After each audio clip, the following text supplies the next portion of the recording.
হিঙ্গলগঞ্জ সাহেবখালীতে মহিলাদের সভা। মহিলারা একত্রিত হয়ে তারা এই সভায় অংশগ্রহণ করে আগামী দিন তৃণমূল কংগ্রেসের বিপুল ভোটে জয়যুক্ত হবে, এমনটাই বললেন সাহেবখালী মহিলারা। যেভাবে বিজেপি রেখাপাত্র মা বোনদের সম্মানহানি করছে, তার উপযুক্ত জবাব দেবে সাধারণ মানুষ। 4 তারিখে তৃণমূলে জয়যুক্ত হবে, এমনটাই বললেন সাধারণ মানুষ। যে এখানে এসে বলছে যে লক্ষ্মীর ভান্ডার ভিক্ষা, লক্ষ্মীর ভান্ডার যদি ভিক্ষা হবে তাহলে আপনারা কেন বলছেন 3,000 করে টাকা দেবেন? এই শাসিত 16টি রাজ্যে কেন দেওয়া হয়নি? আপনারাই বলুন এগুলো কেন দেওয়া হয় না?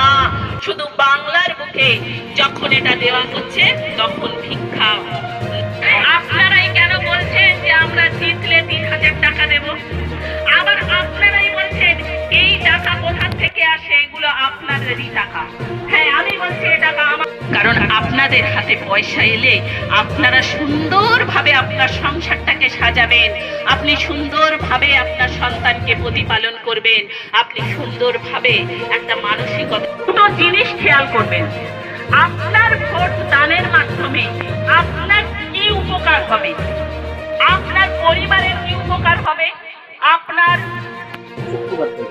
সাধারণ মানুষ এই বার্তাই দিয়েছে যে আমাদের পশ্চিমবাংলার মাননীয় মুখ্যমন্ত্রী মমতা বন্দ্যোপাধ্যায় তার মনোনীত প্রার্থী আনন্দ সরকার মহাশয়কে এই বার্তাই আজকে দিয়েছে। মহিলা সভা ছিল, এইটা একটাই বার্তা যাচ্ছে, যেটা আমরা 50,000 ভোটে ব্যবধানে আমরা রেখাপাত্র বিজেপির প্রার্থীকে হারিয়ে আমাদের আনন্দ সরকারকে জিতিয়ে দিদির হাতে তুলে।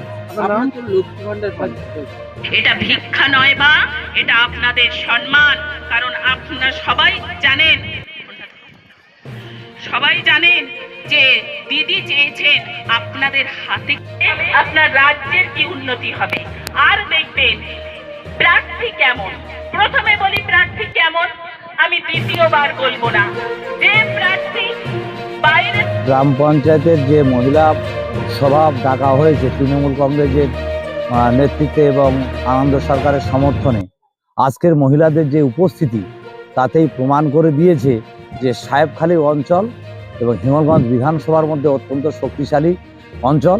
এখানে তৃণমূল কংগ্রেস ছাড়া অন্য কোনো রাজনৈতিক দলের স্থান নেই, কারণ বহিরাগত রেখাপাত্র সম্পূর্ণ অশিক্ষিত, অজ্ঞ, রাজনীতি সম্বন্ধে যার কোনো ধারণা নেই, সেই অশিক্ষিত মহিলাকে কেউ চায় না। কারণ বিগত দিনে সন্দেশখালী নিয়ে যা মা বোনদের যেভাবে অসম্মান করেছে, সেটা এখানকার মায়ের বোনেরা তার এই সমস্ত অবসভ্যতামিকে পছন্দ করে না, এবং তার যোগ্য জবাব আগামী 29শে এপ্রিল বিধানসভা নির্বাচনে ভোট দিয়ে বুঝিয়ে দেবে, এবং তার প্রমাণ পাওয়া যাবে 4 মে 2026 সালে। আমার নাম আশুতোষ কামিলা, আমি সাহেবখালী অঞ্চল তৃণমূল কংগ্রেসের নেতৃত্বে আছি এবং সাহেবখালী গ্রাম পঞ্চায়েতের প্রধান। কারণ আপনাদের হাতে পয়সা এলে আপনারা সুন্দরভাবে আপনার সংসারটাকে সাজাবেন, আপনি সুন্দরভাবে আপনার সন্তানকে প্রতিপালন করবেন, আপনি সুন্দরভাবে একটা মানসিকতা। আপনারাই কেন বলছেন যে আমরা জিতলে 3,000 টাকা দেব? আবার আপনারাই বলছেন এই টাকা কোথা থেকে আসে? এগুলো আপনাদেরই টাকা। হ্যাঁ, আমি বলছি এই টাকা আমাদের উপরে বুলডোজার চালানোর মতো খতিয়ান দেয়। সেই প্রার্থী পরবর্তীতে কি করতে পারেন, শান্ত এলাকাটাকে উত্তপ্ত করার যে প্রয়াস তিনি নিয়েছেন, তার বিরুদ্ধে যে এখানে এসে বলছে যে লক্ষ্মীর ভান্ডার ভিক্ষা, লক্ষ্মীর ভান্ডার যদি ভিক্ষা হবে তাহলে আপনারা কেন বলছেন 3,000 করে টাকা দেবেন? কারণ আপনাদের হাতে পয়সা এলে আপনারা সুন্দরভাবে আপনার সংসারটাকে সাজাবেন, আপনি সুন্দরভাবে আপনার সন্তানকে প্রতিপালন করবেন, আপনি সুন্দরভাবে একটা মানসিকতা, আপনার রাজ্যের কি উন্নতি হবে।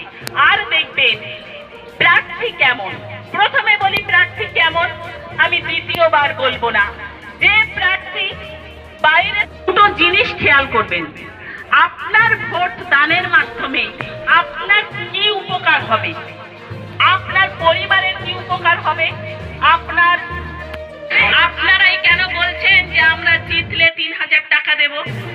আবার আপনারাই বলছেন এই টাকা কোথা থেকে আসে? এগুলো আপনাদেরই টাকা।